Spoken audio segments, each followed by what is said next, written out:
Recently, my husband and I planned what we thought would be a dream vacation for our families. We invited my parents, his sister, and her kids to come along with us. My husband and I decided to cover all the expenses: flights, hotels, food, activities. Everything was on us. We wanted everyone to have an unforgettable experience without worrying about the cost. The reason we were able to afford this trip was that last year we won the lottery. It was a life-changing moment. The amount we won was big enough to take away many of our financial worries. First thing we did was pay off the mortgage on our house, ensuring we never had to stress about monthly payments again. Then we bought a brand new car for ourselves. We also invested a portion of the money, and after handling all of that, we had some money left over. And that's when we decided to do something generous for our families.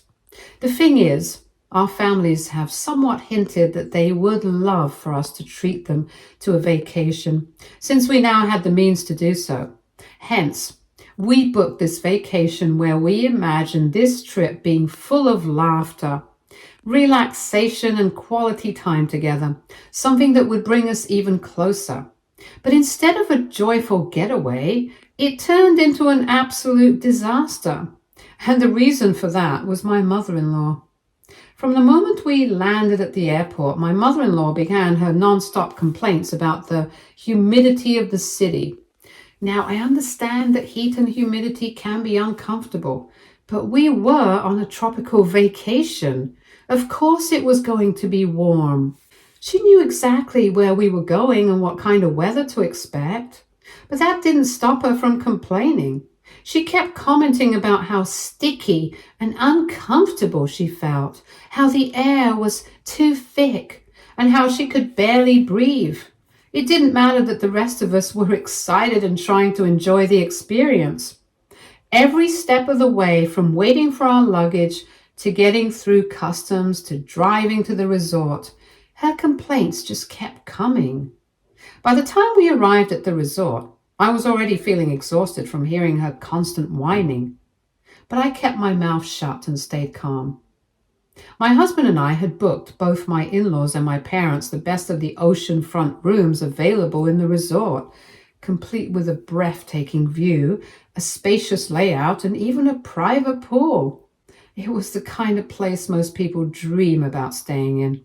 While my parents were extremely happy with everything, my mother-in-law continued to complain. The first thing she whined about was the sunlight. Yes, the natural, beautiful sunlight streaming into their room, giving them a perfect view of the ocean, was an issue for her. She complained the room was too bright and that she would have preferred a more corner room. I mean, what did she expect? We were at a beach resort, not a cave.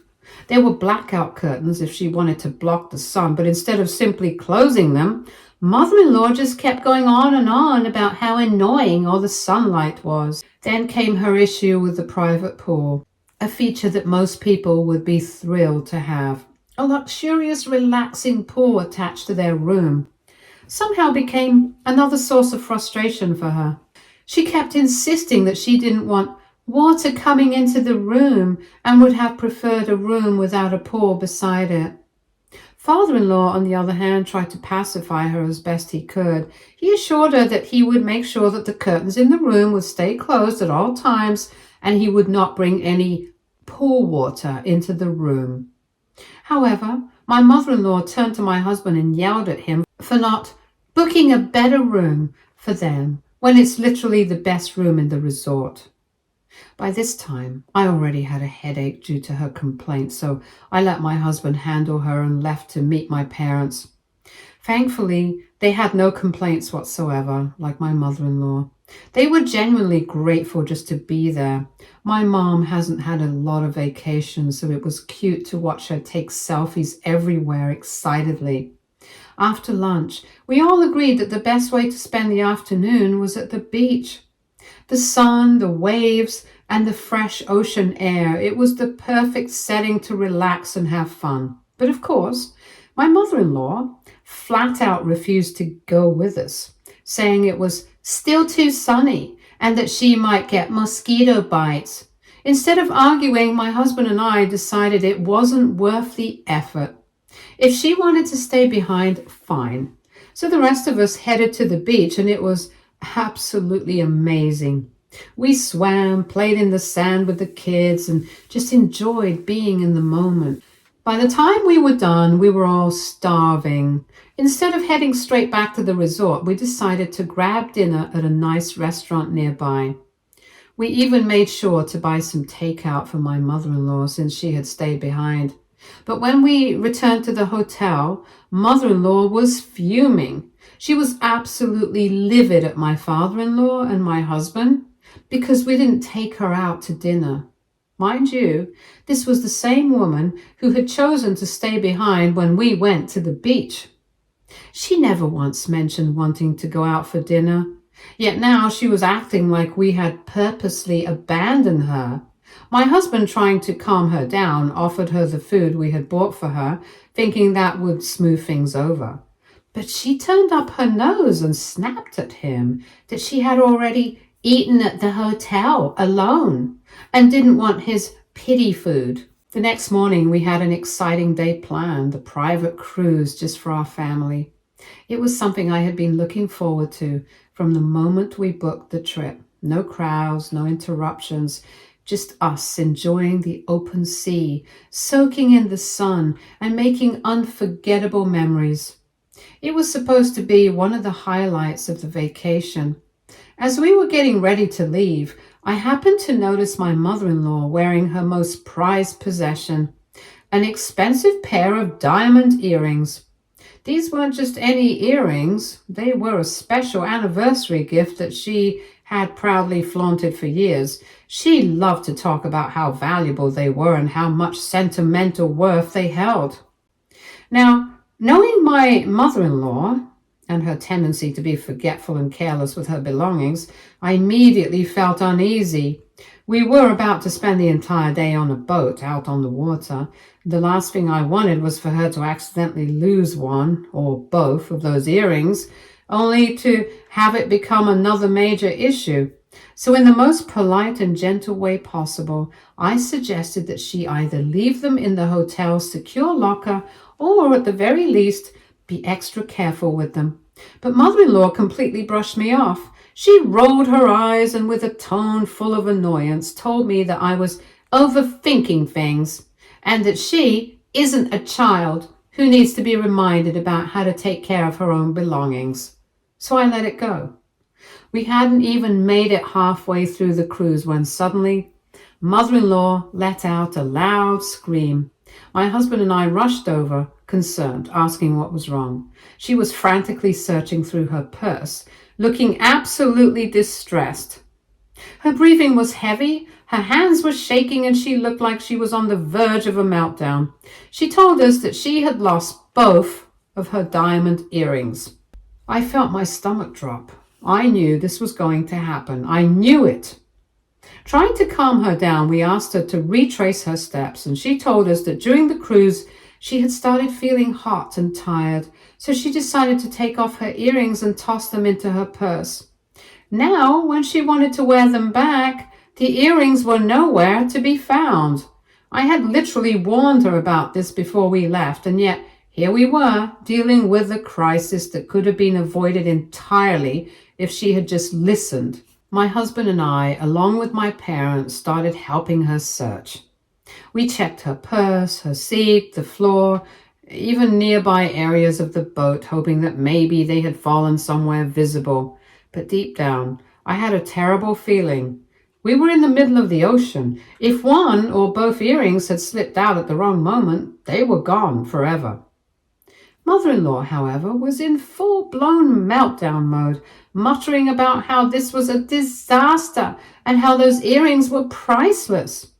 Then, instead of accepting that she had been careless with her earrings and likely lost them herself, she suddenly switched gears and started lamenting loudly about how someone must have stolen them. My husband laughed out loud at the absurdity of it. He pointed out to her that we were on a private cruise. It was just our family, no strangers, no outsiders. So who exactly was supposed to have stolen them? And then, to my absolute shock, mother-in-law turned directly to me. Without hesitation, she pointed her finger at me in front of everyone and started yelling that I must have been the one who stole her earrings. For a second, I was so stunned that I didn't even know how to react. Did she seriously just accuse me of theft? In front of my husband, my parents, my in-laws, and the kids? She started screaming that I had been the only one who noticed her earrings since the beginning and must have kept an eye on them. She claimed that since I had warned her about them earlier, that meant I must have been plotting to take them all along.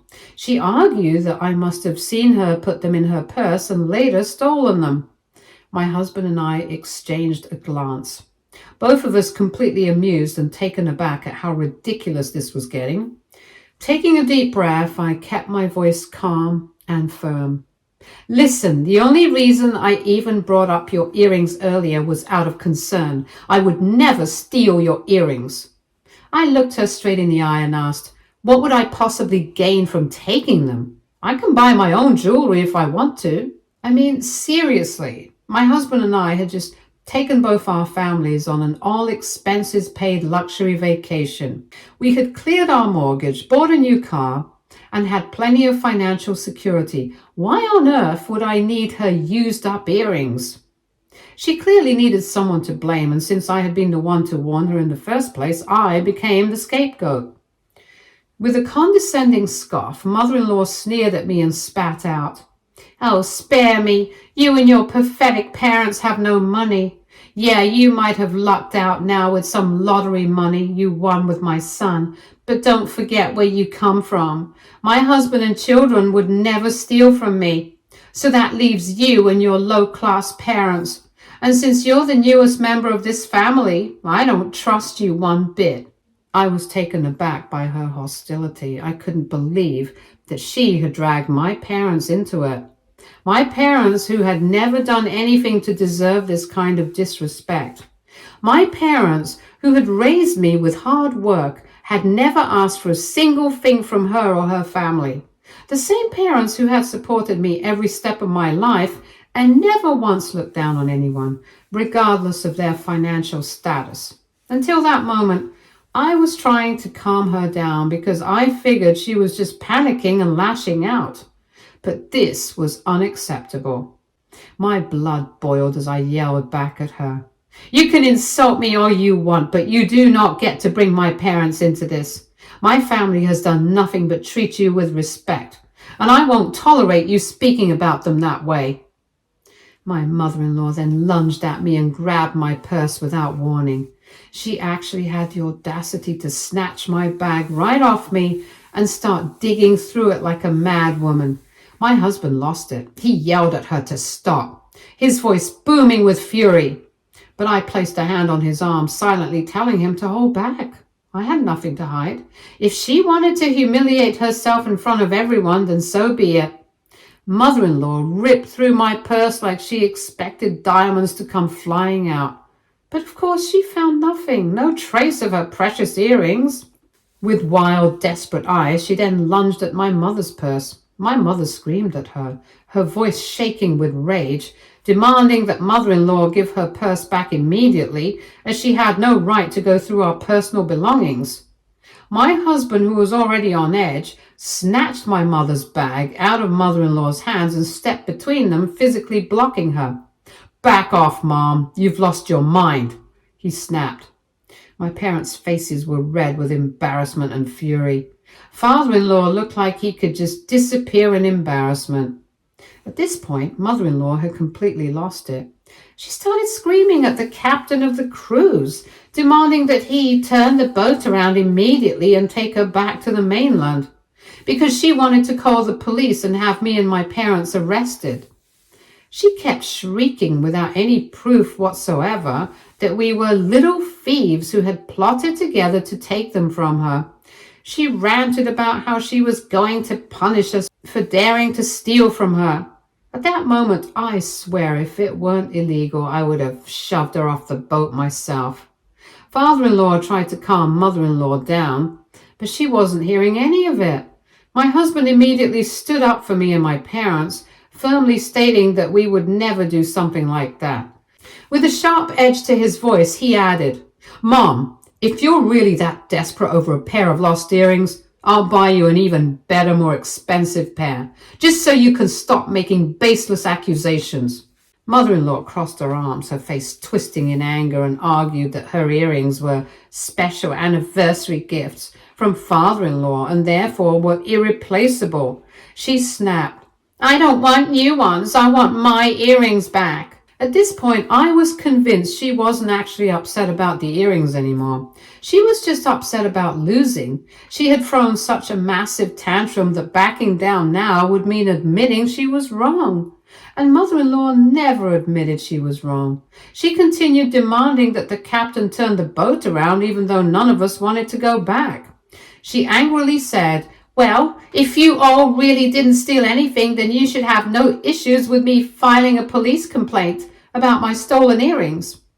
I shook my head at her stubbornness. This woman wasn't going to back down. I glanced at my husband and I could tell he was done. His patience had run out and I knew we were past the point of reasoning with mother-in-law. We then asked the captain to turn back and he complied. The only person who hadn't said anything during this entire disaster was sister-in-law. She was unusually quiet and she didn't support her mother, but she also didn't say a word to defend me. Once we returned to the mainland, mother-in-law wasted no time in calling the police for help regarding her lost earrings, despite my husband and father-in-law repeatedly telling her to drop it. When the officers arrived, mother-in-law made a dramatic scene, loudly insisting that my parents and I were the most suspicious individuals present. According to her, there was no other logical explanation. One of us had to have taken them. She spoke with such conviction, as if she truly believed in her own accusations, making it seem like we were criminals rather than her family members. The experience was nothing short of traumatizing. The police officers doing their job had no choice but to question all of us, including my parents. We had to stand there, humiliated, as they asked us what we had been doing and whether we had seen the earrings. The worst part came when the officers searched through our bags. My mother, already deeply shaken by the accusations, nearly broke down in tears as they rifled through her belongings. Seeing her so humiliated, treated like a common thief after all we had done for this family, was unbearable. The police then reviewed the security footage from the cruise. We hadn't even considered that there might be cameras on board, but as it turned out, there were, and they captured everything. The officers carefully reviewed the footage and discovered that it was sister-in-law who had stolen the earrings.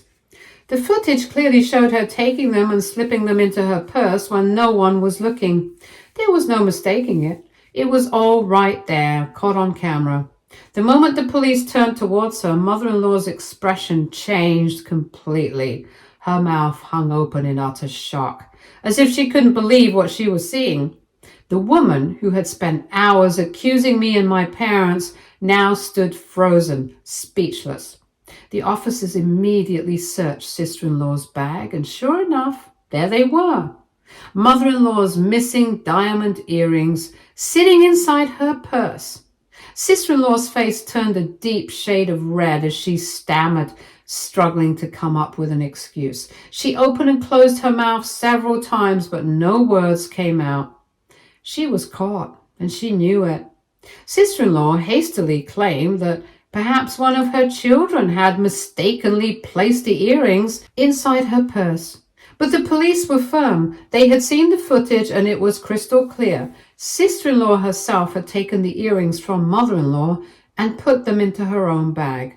There was no way to pin this on her kids. Realizing she couldn't lie her way out, she then broke down in tears. My husband, still furious, demanded to know why she had stayed silent while mother-in-law falsely accused me and my parents. He pointed out that she had watched us be interrogated and humiliated, yet she said nothing to stop it. Sister-in-law simply cried harder and turned to mother-in-law, apologizing through her sobs. I don't know for sure if she was sorry for stealing or if she was just overwhelmed by the shame of getting caught. In the end, Mother-in-law chose not to press charges. After all the drama she had caused, after demanding that the police get involved, she suddenly decided to drop it the moment she realized her own daughter was the guilty one. Instead of holding sister-in-law accountable the way she had been so eager to do with me and my parents, mother-in-law immediately softened, claiming that her poor baby must be going through a tough time and that this wasn't like her. After that shocking revelation, the rest of our vacation was completely ruined. The betrayal, the humiliation, the sheer absurdity of the situation had drained all the joy out of the trip. My husband and I, along with my parents, wanted nothing to do with my in-laws or sister-in-law anymore. Despite father-in-law and mother-in-law's attempts to apologize, we weren't interested in hearing it anymore. No amount of apologies could undo the damage mother-in-law had caused. She had falsely accused us, dragged my parents through unnecessary humiliation, and called the police on us, all while the real thief had been right beside her the entire time. It wasn't something we could just move past. After the cruise day, whenever mother-in-law and father-in-law tried to approach us at the resort, we simply avoided them and told them firmly we had no interest in spending any more time with them. My husband did try to talk to sister-in-law, hoping to get some kind of explanation for her actions. He wanted to understand why she had stolen from their own mother and why she had let things spiral so far instead of confessing earlier. But sister-in-law never gave him any proper answers. She and her children barely left their hotel room for the rest of the trip. Whether it was out of guilt, embarrassment, or fear of facing mother-in-law's wrath, we don't know. Since returning from that disastrous vacation, my husband and I have completely cut off communication with mother-in-law. We want nothing to do with her after the way she treated us. However, she has not stopped trying to get back into my husband's good graces. She's been relentlessly calling, texting, and even showing up unannounced, begging him to forgive and forget. In her mind, we are the ones being unreasonable. She truly believes that we are overreacting because, according to her, nothing really happened to me or my parents. She doesn't seem to grasp the emotional damage she has caused. Her lack of remorse only fuels my anger. If she had shown any genuine regret, if she had truly acknowledged how horrible she behaved, maybe, just maybe, there could have been room for reconciliation.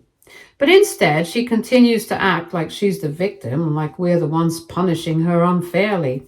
I have made my stance clear to my husband. If he chooses to forgive his mother after everything she has put me and my family through, then I am done with him. I refuse to be with someone who would turn a blind eye to the humiliation and betrayal we endured. This isn't just about an apology, it's about respect. It's about setting boundaries with people who think they can walk all over us and expect no consequences. So, AITA, Update 1. Answering some of the most asked questions. Why did sister-in-law steal the earrings? Honestly, I have no idea. She never gave a real explanation when my husband tried to talk to her. She just cried and avoided answering. Maybe she wanted to sell them for money. Maybe it was some weird form of resentment towards mother-in-law. Or maybe she just did it on impulse. At this point, I don't even care why. What bothers me the most is that she sat there silently while mother-in-law humiliated me and my parents. Why did mother-in-law immediately suspect us? Because she has never liked me to begin with. I come from a less privileged background, and even though my husband and I are now financially stable, especially after winning the lottery, my mother-in-law has always looked down on me. She always sees me as an outsider in the family, even though my husband and I have been married for 3 years. Why didn't my husband defend me and my parents more aggressively? He did. He was furious at his mother for what she put us through. He yelled at her multiple times and even offered to buy her new earrings just to shut her up, which, looking back, she totally didn't deserve. He also defended me when mother-in-law tried to accuse me in front of the police. But at the same time, he was in shock. This was his mother acting like this. I know it was hard for him to process too, but in the end, he completely took my side. Why didn't mother-in-law press any charges on mother-in-law for stealing? Because mother-in-law is a hypocrite, and she was so ready to get me and my parents arrested over nothing. But when the truth came out, suddenly she wanted to sweep everything under the rug instead of admitting she was wrong. She coddled sister-in-law and made excuses for her. Will I leave my husband if he forgives his mother? I've made it clear to him that if he chooses to let mother-in-law back into his life after what she did, then I'm done. This isn't just about an apology, it's about respecting me and my family. If he wants to continue a relationship with someone who treated me like a criminal, then he can do it without me. Update 3. Today, mother-in-law showed up unannounced at our doorstep, fully aware that my husband wouldn't be home. I guess she clearly planned it that way, hoping to corner me into a conversation. I refused to open the door at first, but she was relentless. She stood outside, yelling that she would not leave until I spoke to her. I cracked the door open just enough to tell her to leave. I made it clear that I had nothing to say to her and didn't want to hear anything from her either. But mother-in-law wasn't going to let it go that easily. She insisted that she shouldn't have called the police on me and my parents, but instead of a real apology, she immediately tried to justify her actions. She claimed that if I were in her position, I would have done the same thing. She claimed that she would have never suspected her own daughter of stealing because her children had never done anything like that before. I looked her dead in the eye and told her that clearly she didn't know her children as well as she thought. If she had, she wouldn't have blindly accused innocent people while her own daughter had her earrings all along. Mother-in-law then continued to tell me that she had recently spoken to sister-in-law and found out exactly why she had stolen from her. Turns out that sister-in-law is struggling financially. According to mother-in-law, sister-in-law's ex had stopped paying child support months ago, and since he was traveling outside the country, she was having difficulty reaching him. She had been trying to manage everything on her own, but her job simply didn't pay enough to support her kids. Mother-in-law then went on to say that sister-in-law has too much pride to ask for help, which is why when she saw those expensive earrings, she decided to take them. Mother-in-law justified that sister-in-law was always going to pay her back, and now she was deeply humiliated about what she did. At that point, I had to take a deep breath to keep myself from laughing in disbelief. So now suddenly we were supposed to feel bad for sister-in-law after everything she put us through, after she let her own mother drag me and my parents through hell while she sat back and said nothing?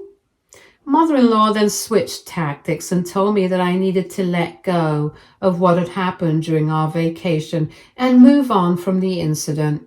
She went on to say that she wants to have a good relationship with me and my husband, but that would only be possible if I were willing to let this go. In other words, she didn't want to take responsibility. She just wanted me to drop it and pretend like nothing had happened. I wasn't having it. I looked her straight in the eye and told her that I would never forgive her.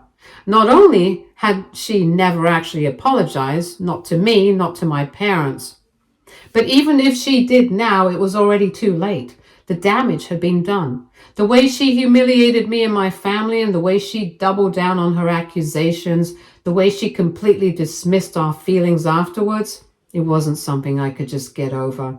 I made it crystal clear that I wanted her gone, and if she ever showed up at our house unannounced again, I would call the police on her. And that's when she lost it. Her voice rose as she started yelling at me, calling me disrespectful for daring to speak to her that way, as if I was supposed to just sit there and take whatever she threw at me. I didn't argue. I didn't raise my voice. I simply shut the door in her face. She knocked a few more times, but eventually she left. I haven't told my husband about this yet, but I know it's only a matter of time before mother-in-law tries to spin this to him and paint herself as the concerned mother just trying to fix things. I already know what she's going to say. She's probably going to expect us to have sympathy for sister-in-law and let this whole thing go. But after everything that's happened, I don't think I have a single ounce of sympathy left for either of them.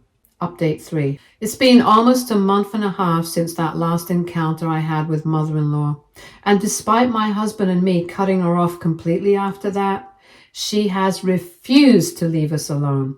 She has continued to harass us, calling and texting from different numbers, showing up at our house unannounced, and even trying to get other family members to pressure us into forgiving her. At first, we tried to ignore her, hoping that she would eventually give up and move on, but it's become clear that she has no intention of stopping. My husband has repeatedly told her to leave us alone, but she just won't listen. She keeps insisting we're destroying the family by holding a grudge and refusing to forgive her. Hence, my husband and I have made up our minds. We are suing mother-in-law for emotional distress and harassment. She is now acting shocked by this news. We know this will likely cause even more drama within the family, but at this point, we don't care. Mother-in-law had every opportunity to make things right, but instead, she chose to double down and continue harassing us. If she won't stop on her own, then we will make her stop. Stay tuned for more stories from our girl relationships.